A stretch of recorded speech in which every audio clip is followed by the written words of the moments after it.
Hey guys, and welcome back to the channel. I won't waste any time getting to it. Just remember, this is for entertainment only, of course. Let's go. I believe that some very heavily guarded secrets are located inside state and national parks. Hear me out. So I'm a supervisor at a state park.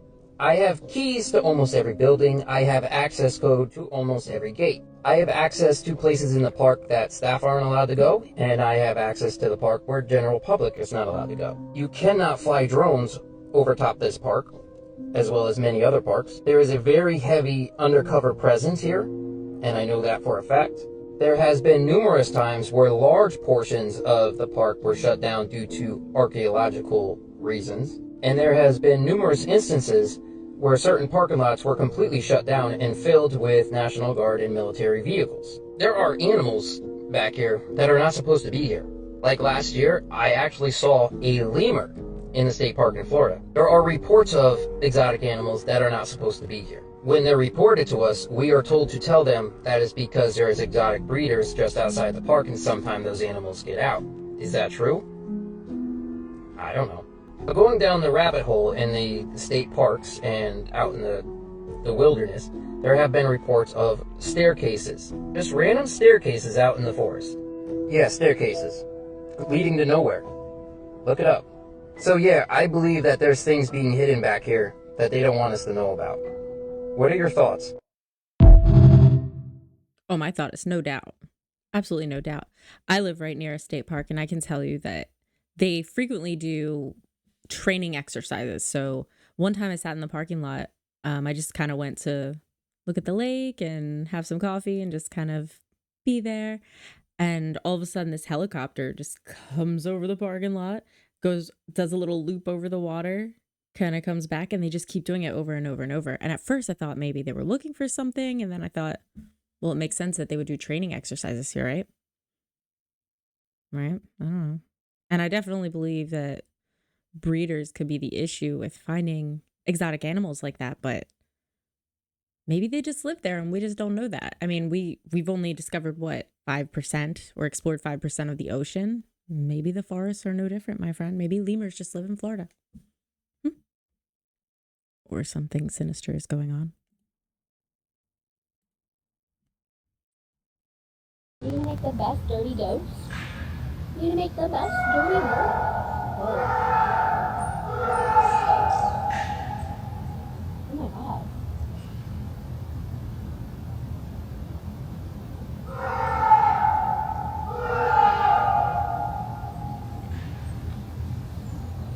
Holy shit. Is he okay?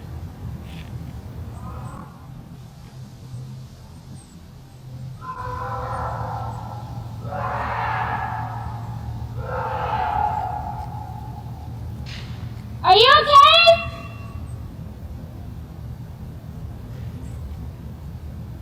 Alles gut?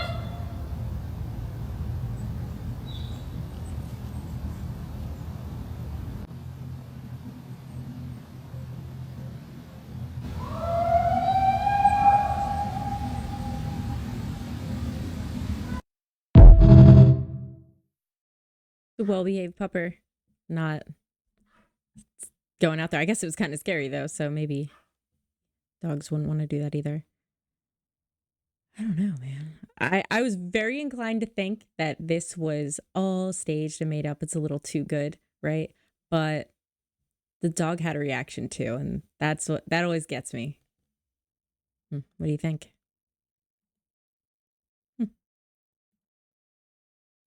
Apparently, if you put a bit of paper on a mirror and put a thing behind it, the mirror can still see what's behind it. I just saw that online and I tried it, and I'm not going to lie, I'm pretty spooked right now.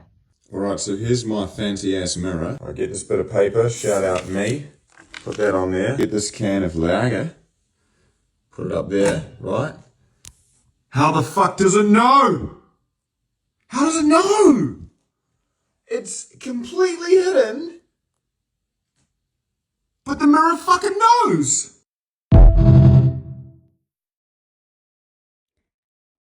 I certainly don't think there's anything crazy behind this. It mirrors everything, right? So it's kind of like When you go into a fun house and there's one of those mirrors and then you look into it and it's like mirror, mirror, mirror, mirror. And it looks like a world of mirrors, a whole infinite row of them.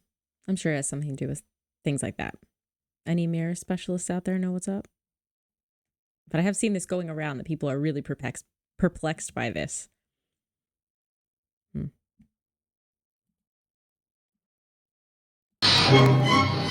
From the beginning of motion picture history, Hollywood has tried to show you what the afterlife is really like.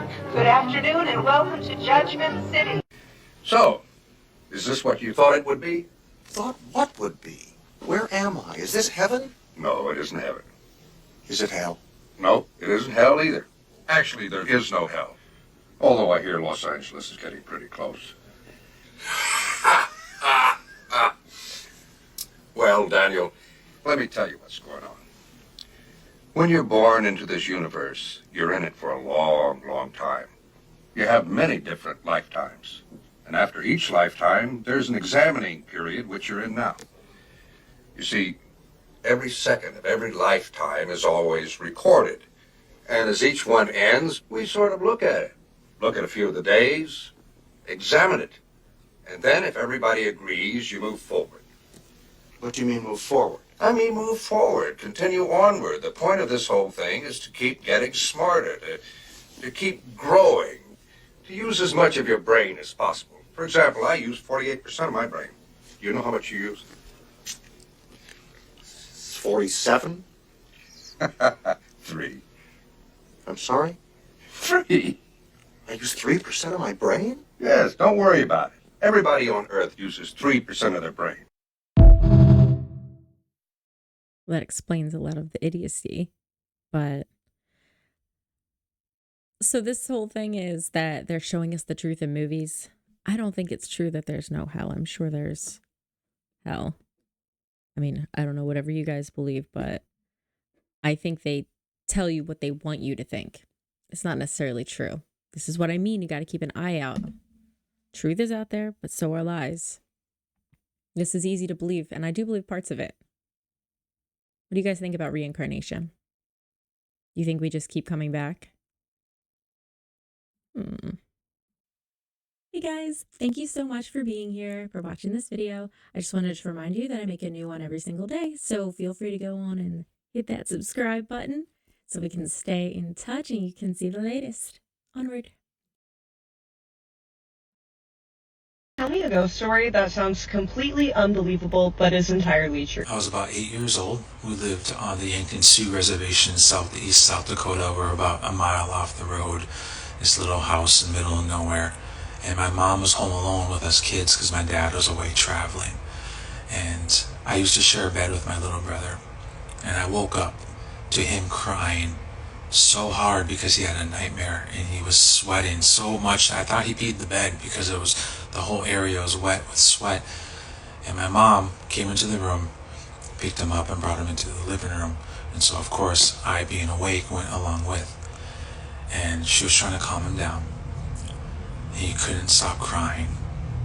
And I know she was kind of panicking. She didn't know what to do. And at that moment the phone rang. And this was middle of the night. You know, she went to go answer. And I learned what happened on the call after because she called my dad and told him. And so I heard her story when she told my dad. But she said that she picked up the phone and it was one of her friends who lived 7 hours away. And she said, I had a dream, Hope. And in that dream, there's a ghost in your house who just wanted to attack one of your kids. And he's in the corner.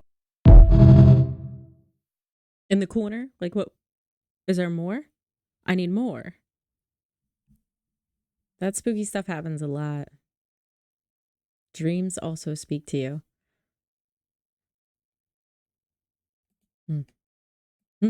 I kind of got the chills there while he was talking. Braylon? Braylon? What's happening with your car?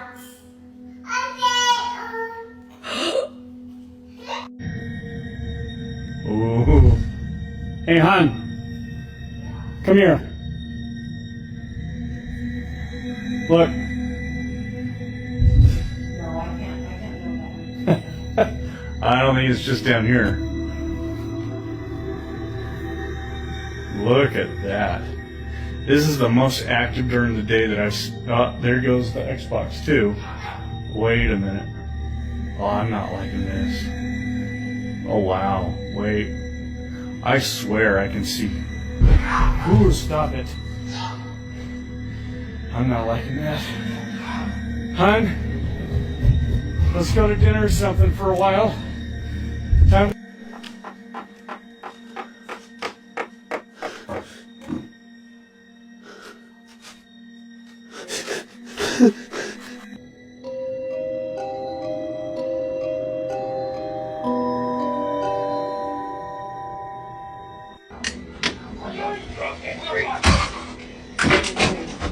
What did I just walk into?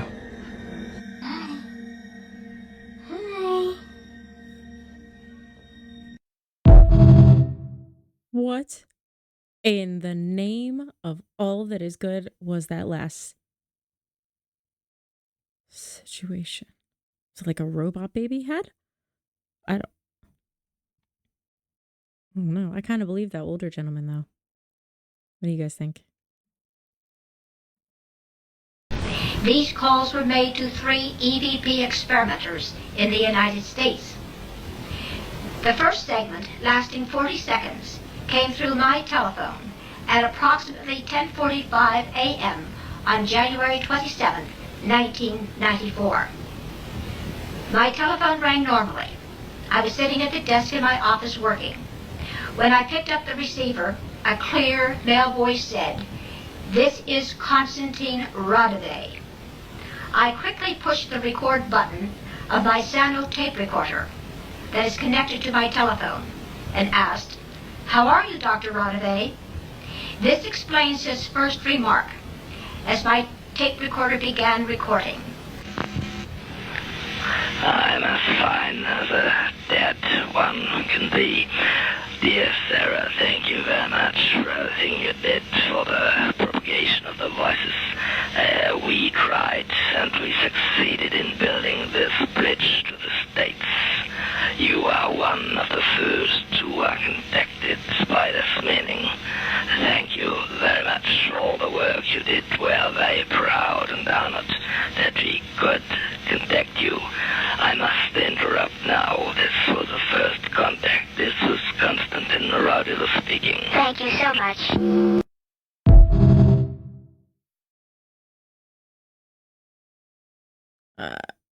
But how do you, okay, so I guess the thing behind this is right after he was pronounced gone, or I don't know. Okay, we're just gonna move on. It was creepy. Why do you have to say it like that, you know? Yesterday I learned what the Tiffany Problem is. I posted on Threads about how the first known use of the word ha-ha was written by a monk over 1,000 years ago, and one commenter wrote, "The Tiffany Problem." What the hell is that? Sounds interesting. And it is. In a 2019 article, author Joe Walton wrote about keeping historical fiction accurate, but not so accurate that the audience thinks it's false. She writes, "There's also what I call the Tiffany problem. Your readers are modern people and know what they know, which is fine except when what they know isn't actually right. For instance, the name Tiffany sounds extremely modern to us. It feels jarring when we read it as a character name in a historical setting. But our instinct is wrong, because Tiffany was fairly common in medieval England and France. But you still can't use it in a fantasy novel set in the exact time and place when the name would have been historically accurate, because it will jerk the reader out of their reading trance. They know it's wrong, and you can't tell them that what they know is wrong. And that's the Tiffany problem. Details in fiction that feel anachronistic, but are completely accurate. Like if a novelist had a medieval monk, write haha, especially if they were wearing glasses at the time. Or another one, if a character in the 1600s said unfriend. The first known use of that verb is from a letter in 1659. "I hope, sir, that we are not mutually unfriended by this difference which hath happened betwixt us." Maybe I should do a whole series of words that are older than you'd expect. Like OMG or hubby. Anyway, thanks for watching. Come along for that if you feel like it. Interesting. Tiffany definitely feels like an 80s. I think the 80s just kind of like engulfed that name. You can thank Kelly Kapowski as well. Tiffany Amber Thiessen.